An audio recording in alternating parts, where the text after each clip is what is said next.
Kalau kita menipu agak-agak doa si penipu ni dia angkat tak oleh Allah? Kalau kita menipu agak-agak doa si penipu ni nak didengar tak oleh Allah? Kalau kita menipu agak-agak si penipu ini nak tak ditengok oleh Nabi Muhammad? Tinggalkan sifat khianat dan menipu. Yang ni tak boleh tinggal.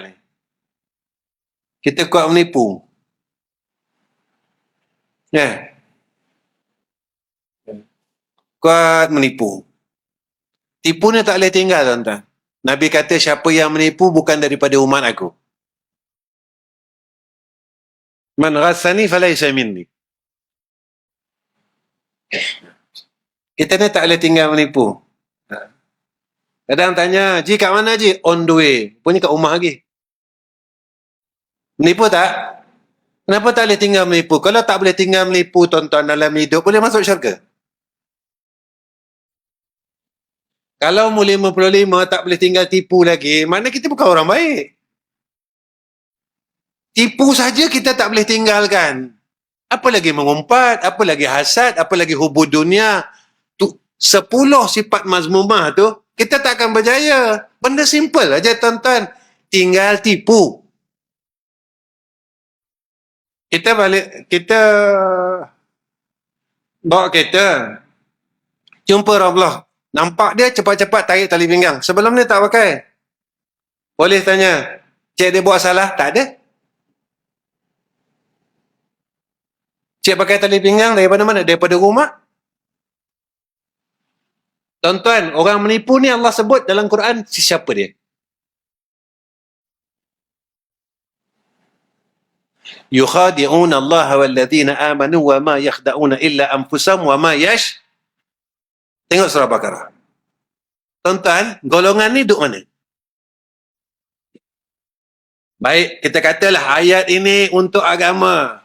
Tapi sifat-sifat yang disebutkan oleh Nabi, tanda orang munafik itu 3 Nabi kata.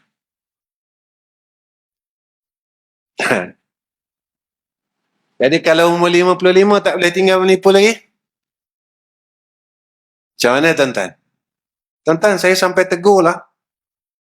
Orang nak masuk raudah pun tipu. Sekarang pakai nusuk. Kalau visa pelancong, boleh masuk sekali je dengan nusuk tu. Betul tak? Kenapa dia boleh masuk 3 kali? Tuan-tuan, macam ni. Kalau kita menipu agak-agak doa si penipu ni dia angkat tak oleh Allah?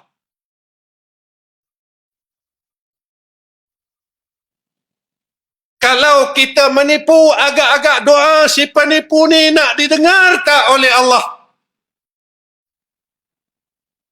Kalau kita menipu agak-agak si penipu ini nak tak ditengok oleh Nabi Muhammad sallallahu alaihi wasallam? Tuan-tuan, jangan buang duit lah. Tuan-tuan pergi umrah kata tak boleh tinggal tipu.